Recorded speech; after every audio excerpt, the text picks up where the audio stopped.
Boa noite, pessoal. Boa noite, sejam todos bem-vindos. É um prazer estar aqui essa noite para dar a aula de processo penal para vocês, falar um pouco sobre jurisdição, um pouco sobre competências, critérios de fixação de competência. Primeiro de tudo, né? Eu sou Renan Garato, eu sou juiz de direito do Tribunal de Justiça do Estado do Rio de Janeiro. Fui juiz no Tribunal de Justiça do Estado do Pará, já fiz algumas provas orais por aí, prova oral do Estado de São Paulo, prova oral do Mato Grosso do Sul. Então, costumo brincar que eu já passei pelas coisas que eu tinha que passar em termos de concurso público e hoje posso vir aqui conversar com vocês, explicar a vocês, tirar dúvidas de vocês. Começando a aula, portanto, já me apresentei aqui, já expliquei a vocês qual o que nós vamos encarar. O roteiro desse primeiro tema aqui será jurisdição, principalmente, e eu começo a vocês com essa pergunta: o que é jurisdição? E aí, para muitos pode parecer uma pergunta simples, pueril, superficial. Renan, isso não vai cair na minha prova, uma questão dessas, uma prova objetiva. De fato, talvez não, mas essa pergunta, por exemplo, foi pergunta da minha prova oral no TJ do Mato Grosso do Sul. E seja no ponto de processo penal, seja no ponto de processo civil, isso aqui é fundamental. Vocês perceberão que em diversos pontos da matéria eu trarei essas perguntas iniciais a vocês e qual é o intuito disso. Isso pode vir a ser perguntado de uma maneira direta para vocês, mas isso serve de base, de alicerce, de pedra fundamental no estudo de vocês de toda a matéria, porque se vocês não entenderem de onde vocês estão vindo, vocês não entenderão a direção que vocês têm que seguir. E em que pese o concurso de vocês numa primeira fase, seja qual for, tenha uma prova objetiva, vocês terão que enfrentar fases discursivas. E uma grande dificuldade que eu vejo como professor é que muitos alunos chegam numa segunda fase, vencem a grande barreira, que de fato é a primeira fase, mas chegam numa segunda fase perdidos, desorientados e não sabem entregar o básico, porque não sabem como construir uma resposta. Qualquer resposta que você dê, caso alguém lhe pergunte algo sobre jurisdição, você tem que começar sempre, ainda que não seja pergunta direta, introduzindo a jurisdição, é isso, isso e isso, portanto, nesse caso, isso, isso e isso.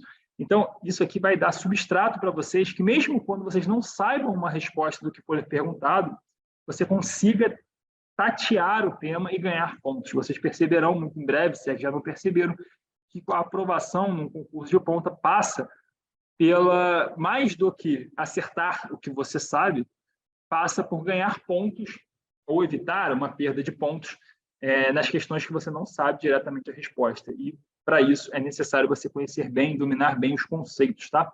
Então, eu pergunto a vocês aqui, o que é jurisdição? Pensem aí rapidamente o que vocês responderiam. E jurisdição, eu digo para vocês, jurisdição, se vocês, aqueles que abrirem o slide, como eu digo, eu não aconselho vocês a fazerem leitura de slides concomitantemente com a aula, porque vocês perderão o conteúdo a ser tratado em aula. E leitura vocês poderão fazer depois, não se preocupem, tá certo? Mas qual é a grande ideia? O que é jurisdição? A jurisdição, ela é uma função, a jurisdição é também um poder e também uma atividade. Por quê? Exatamente, como o Cássio falou, o poder de dizer o direito. Mas perceba, o poder é apenas uma das vertentes, uma dos aspectos. Porque, assim como muitas coisas, até institutos jurídicos, a jurisdição pode ser abarcada de diversas formas. Eu trago aqui para vocês um exemplo paralelo para exemplificar isso. Tentativa. O que é tentativa? Se o sujeito falar, tentativa é uma causa de diminuição de pena. Está certo? Tá. Se o sujeito falar, é uma norma de adequação típica imediata por extensão temporal. Está certo? Tá. Sobre a teoria do tipo, está certo. A outra, sobre a teoria da pena, está certo. E se o sujeito falar que é um delito incompleto, sobre a teoria do crime, está certo. Então, a tentativa ela tem uma natureza jurídica tríplice, a depender do aspecto que você a aborde. De igual forma, a jurisdição. A jurisdição, como eu botei para vocês podem ver, do ponto de vista de função, ela é um cargo atribuído pela Constituição Federal para a pacificação de conflitos. É aquela ideia trazida até pelo colega aqui, dizer o direito. Dizer o direito é o poder. Porque a capacidade de decidir com imperatividade, substitutividade, são as características, a gente vai abordar isso logo em seguida. Mas, então, é um poder de você resolver o conflito, de dizer o direito, de fazer valer o direito, tá? Porque a jurisdição tem que ter essa executividade também. Inclusive, e aí até no âmbito do processo civil, vocês percebem que uma das grandes discussões que diferem para alguns a arbitragem se a arbitragem é ou não uma jurisdição privada ou um equivalente jurisdicional, é justamente a possibilidade de efetivar as suas decisões, tá bom? Mas isso é uma discussão lá para o processo civil. Aqui no processo penal, a questão é, o que é a jurisdição? Ela é uma função, ou seja, ela é um encargo atribuído pela Constituição ao Estado para pacificar conflitos. Ela é um dever, de dizer o direito, com imperatividade, definitividade, dar a decisão, e uma atividade, que é o conjunto de atos praticados, poder jurisdicional. O poder judiciário que exerce, então, essa função, traz em si mesmo, melhor dizendo, ali uma atividade. Um processo se desenvolve perante o juiz, com os servidores que participam ali, o oficial de justiça, os advogados também, eles praticam uma atividade que compõe essa jurisdição e se materializa até chegar no próprio substrato final. Tá certo? Então, é muito mais complexo. Percebam como sua resposta fica muito mais completa. Olha, excelência, a jurisdição é uma função, um poder e uma atividade, uma função do Estado, atribuída pela Constituição, é um poder, dever de materializar essa função por meio de características como a subjetividade, a imperatividade, a executividade, bem como é uma atividade que se desenrola por meio dos seus diversos agentes, sejam eles públicos, sejam eles particulares. Tá bom? Trouxe, em linhas gerais, aqui para vocês no slide, como eu disse, está aqui, não se preocupem em anotar, mas aqui um resumo de tudo que eu falei com vocês. E outra pergunta, então, a próxima pergunta que eu trago para vocês é essa. No próximo slide está aí já a questão. Me digam, então, vocês, quais são os escopos da jurisdição? Renan, não sei nem o que é o escopo. O escopo são os fins, a finalidade, o objeto que se busca atingir. E aí, claramente, como o colega já até mencionou aqui, o escopo jurídico é o mais óbvio, é o direto, é o que faz mais sentido, que é justamente você aplicar em concreto as normas, é justamente você dizer o direito, você aplicar o direito para telar os interesses, resolver as lides, né? A lide existe também na seara criminal, tá bom? Tem uma discussão sobre isso, mas a ideia é que também há ali um conflito de interesses caracterizado por uma pretensão resistida em alguma maneira, ainda que o Ministério Público ele atue diferentemente de sistemas como o sistema adversarial, em que o Ministério Público lá nos Estados Unidos, por exemplo, ele é uma parte propriamente, aqui o Ministério Público é parte, mas ele também é o fiscal da lei. Para alguns isso até, e é uma matéria de outro tópico, violaria a paridade de armas, não vamos entrar nessa seara. Mas o ponto Renan, e aí, o que mais? Tem um escopo. Essa pergunta foi pergunta da prova oral do TJ São Paulo, tá, pessoal? Eu trago aqui para vocês para esclarecer quais são os escopos da jurisdição. O escopo jurídico, como eu falei, tem também o escopo social, porque quando você exerce jurisdição, você pacifica um conflito, você resolve, ter um português bem claro, você resolve um problema. Então, você não apenas pacifica, você tira aquele estado de latência, aquele estado de beligerância que existe, porque você fala, olha, fulano tem razão. Imagine dois irmãos que brigam ali, que não, é meu, foi eu, foi ele. A mãe chega e fala, meu filho, olha só, você tem razão, você está errado, você está de castigo. Resolveu. Um pode ficar chateado, por isso que existe o grau recursal, porque a falibilidade é a característica inerente ao ser humano, mas fato é que tem um escopo social, você pacifica, acabou, vai ficar chateado, não gostou da decisão, vai recorrer, mas acabou.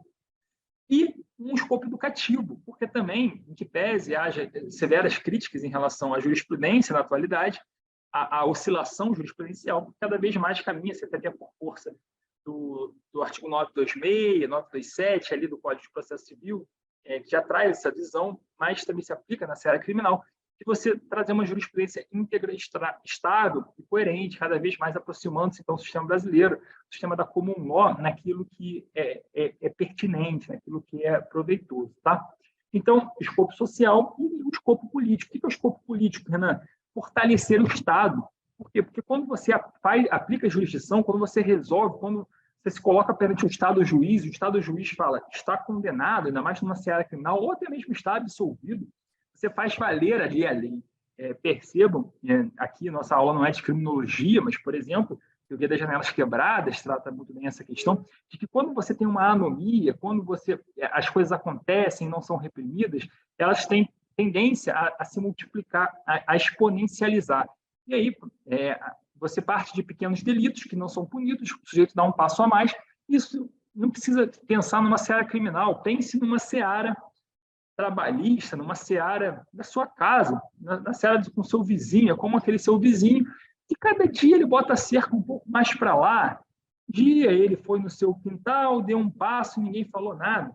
E, de repente, ele está completamente abusado, tomando conta do seu quintal e a situação está quase irreversível. É assim na seara criminal. Qual é a ideia? A ideia é que, a partir do momento que o Estado faz valer as suas normas, você olha para aquilo e fala, opa, peraí, não posso transgredir, porque tem aqui um Estado, tem aqui uma figura soberana. E também isso faz valer não apenas no sentido de punir, mas no sentido de educar, de conscientizar e de fazer valer as garantias fundamentais da própria Constituição. O Estado se faz presente na vida do cidadão. Para vocês, portanto, o escopo jurídico, social e o político. E aí, outra pergunta, pessoal. Quais são os princípios, portanto, ligados à jurisdição, ao exercício da jurisdição? Os princípios ligados ao exercício da jurisdição. Trouxe aqui para vocês o princípio, os dois primeiros que eu vou tratar é o princípio da territorialidade e da indeclinabilidade. Pessoal, percebam, territorialidade no processo penal, tá? No processo penal, o princípio da territorialidade, ele é absoluto, tá? Estamos falando de processo penal, nós estamos falando aqui de direito penal. Não, eu não entendi, por que você está falando isso?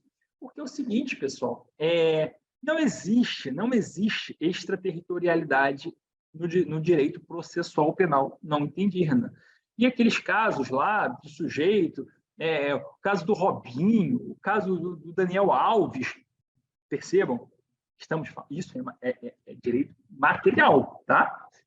Direito processual penal, para que a gente falasse em extraterritorialidade, a gente teria que estar falando de aplicar o processo penal, a lei de processo penal daqui, num caso que estivesse sendo julgado, por exemplo, lá na Itália. Isso não existe. Ou aplicar a lei italiana aqui no Brasil. Então, quando que isso aconteceria? Isso só aconteceria na hipótese, por exemplo, de guerra, que o Brasil estivesse ocupando um Estado. Então, por exemplo, vamos supor, a Rússia ocupa um território da Ucrânia e ela vai aplicar a lei russa lá no território da Ucrânia. Isso seria um caso de extraterritorialidade. Ou um território que, isso não existe atualmente, mas um território que não fosse de ninguém. Aí, beleza. Aí você poderia falar, olha, aqui a gente vai aplicar a lei brasileira, já que esse território não é de ninguém. E o que mais? Bom, a outra hipótese seria justamente a hipótese de ter autorização de determinado país. Isso é muito raro de acontecer também, mas é importante que vocês saibam, tá? E também não confundam aquela teoria da ubiquidade, que vocês ouvem muito. Lugar, ubiquidade, tempo, atividade. Isso é direito penal, não é direito processual penal, tá certo? Então, o princípio da territorialidade, ele é absoluto, tá, pessoal? Não se equivoquem, não errem quanto a isso. Indeclinabilidade, como está bem escrito aqui, o órgão jurisdicional, uma vez provocado, não pode se recusar. Então, imagine o Estado falando, não vou processar isso, não. E os princípios da jurisdição, eles se conectam numa grande percepção. Uma vez provocada a jurisdição, ela não pode se negar a atuar, e já vem os próximos princípios. Ela não pode...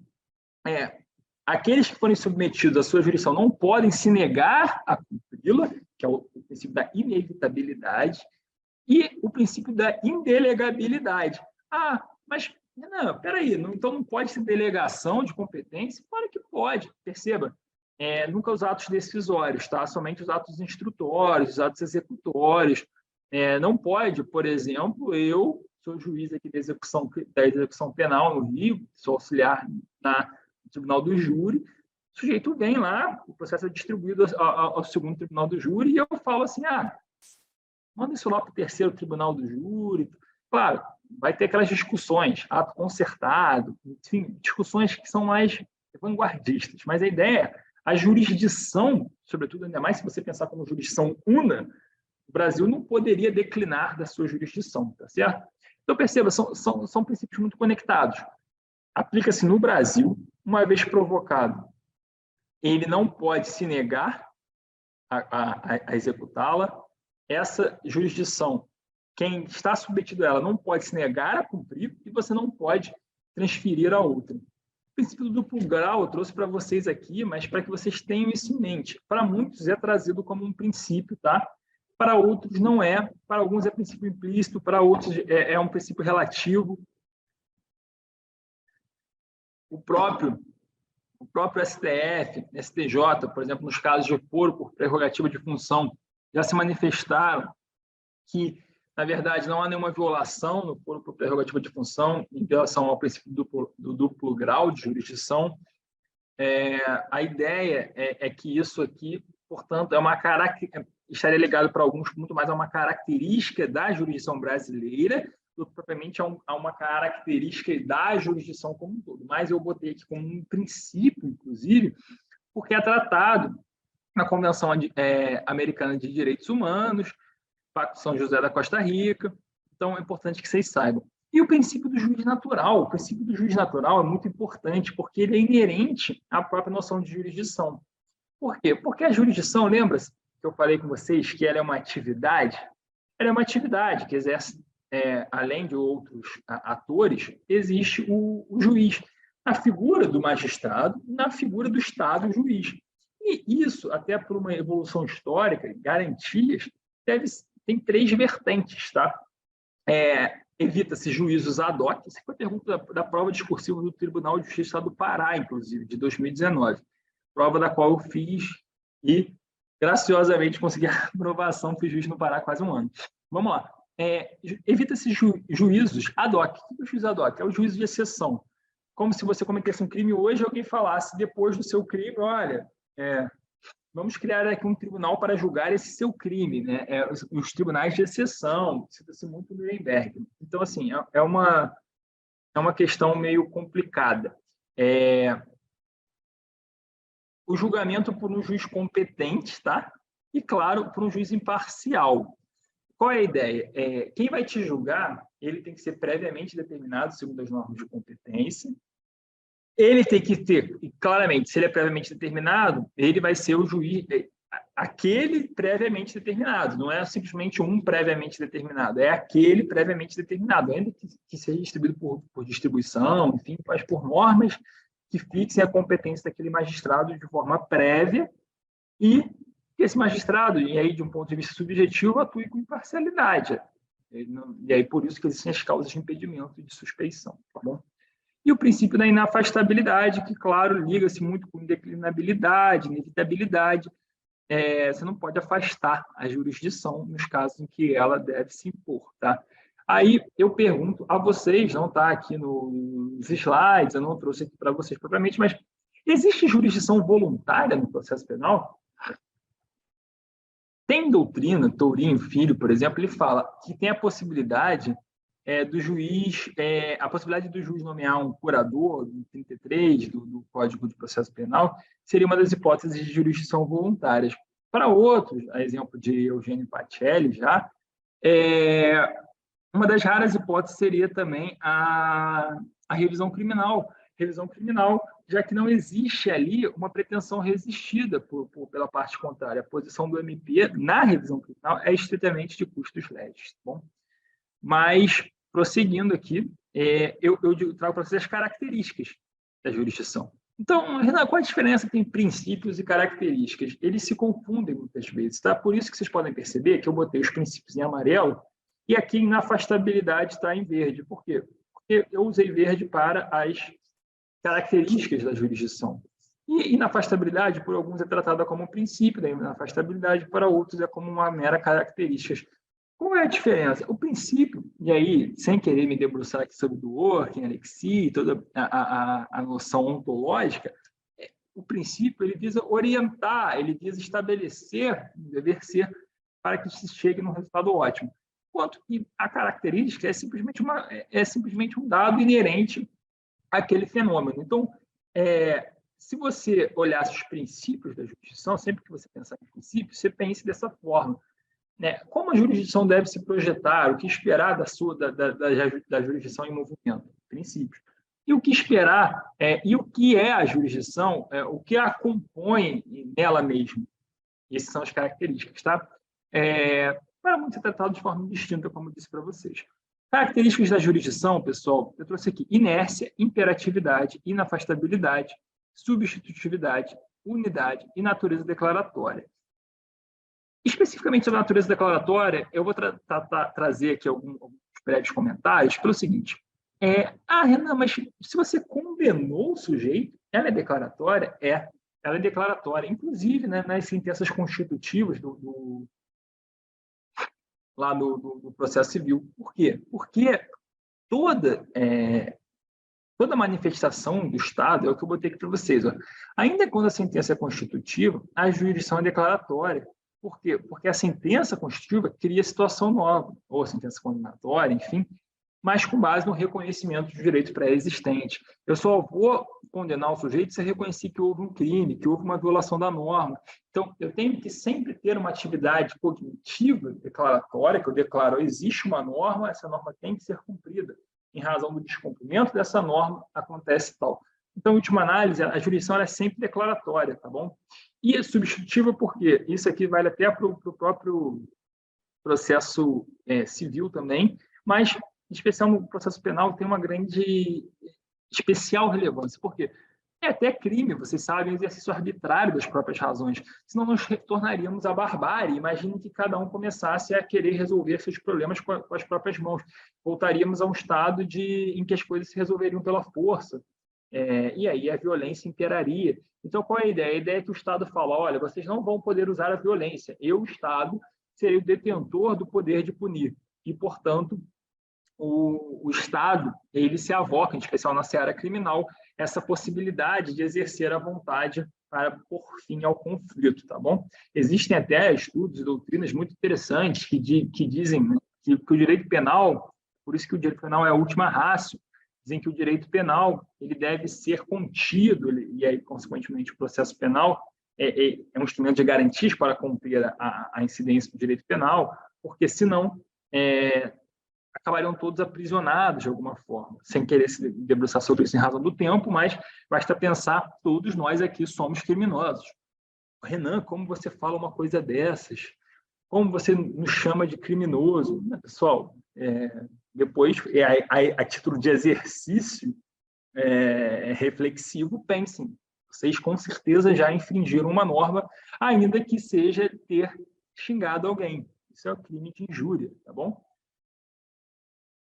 Está lá no trânsito e tal, xingou alguém, você cometeu um crime. Então, todos somos criminosos, em maior ou menor medida. Unidade é uma característica brasileira, tá? Vocês bem sabem, até mesmo em razão do direito administrativo, tem outros lugares em que a jurisdição ela não é una. Então, eu botei aqui no BR, no Brasil, para facilitar para vocês. Uma questão de prova, tá? Essa questão de prova eu deixei aqui, eu não vou ler a resposta, eu não vou debruçar sobre isso, porque a resposta está ali, mas para trazer à tona essa percepção de como as coisas são cobradas nas provas. Percebam que eu comentei que aquela questão do juiz natural foi cobrada na prova do Pará. Era uma pergunta similar a essa, que a resposta era mais ou menos a que eu trouxe para vocês. Exigia pelo menos o mesmo conteúdo. Identidade física do juiz tem previsão legal? O que vocês responderiam? Identidade física do... o Cássio falou, o sujeito que baixou um PDF de livro. Sem querer me debruçar também sobre isso, em razão do tempo, mas a própria lei de direitos autorais, ela excepciona algumas hipóteses. Então, dentre elas, a parte acadêmica, às vezes, nem sempre que você baixa o PDF, você está incorrendo no crime, mas certamente você já incorreu num crime contra a propriedade material. Por quê? Porque você baixar e usar, se é um livro que você tem físico, não necessariamente é crime, mas as pessoas baixam, as pessoas compartilham muitas vezes, né, em grupos de WhatsApp, enfim, a gente não é cego à realidade da vida. Então, acontece muito os famosos rateios, coisas nefastas, que prejudicam a própria transmissão do conhecimento. Isso é crime, também muitas pessoas consideram como quase um Robin Hood do conhecimento, né? Não é bem por aí. Pessoal, então, prosseguindo aqui. Qual é a ideia? Identidade física do juiz tem previsão? Tem previsão no 399, parágrafo 2º do Código Penal, inclusive, do Código de Processo Penal, inclusive aqui no Rio de Janeiro, o Tribunal de Justiça do Rio de Janeiro, é levado muito a sério isso. Foi uma surpresa que, apesar de eu ser juiz aqui no Rio de Janeiro hoje, e ser carioca, sempre ter nascido, crescido aqui, eu fui, primeiramente, juiz no estado do Pará, como eu comentei com vocês, e lá, esquece, desculpa, mas esquece, não tinha essa mesma vinculação que tem aqui. Aqui, o juiz que presidiu o último ato de instrução é aquele juiz que profere a sentença. Então, você vai, às vezes, auxiliar determinada vara criminal, fica lá um mês como juiz, preside algumas audiências, realiza alguns interrogatórios, meses e meses depois, às vezes você já está até numa outra competência, você já está até numa vara civil, chega lá em uma conclusão aberta para que você julgue um processo criminal. Por quê? Porque você foi o juiz que presidiu o último ato da instrução, tá bom? E a história disso é muito curiosa. Aí pergunta aqui se comporta exceções, no caso de juiz removido, enfim. Mas eu trouxe para vocês a história aqui, que eu não vou ler, claro, para a gente poder ganhar tempo, mas a previsão primeiro veio no CPC de 73, posteriormente foi incluído no CPP. E o novo Código de Processo Civil, que já nem é tão novo assim, mas o Código de Processo Civil de 2015 aboliu, na seara civil, a identidade física do juiz, e no Código de Processo Penal permaneceu. Tá?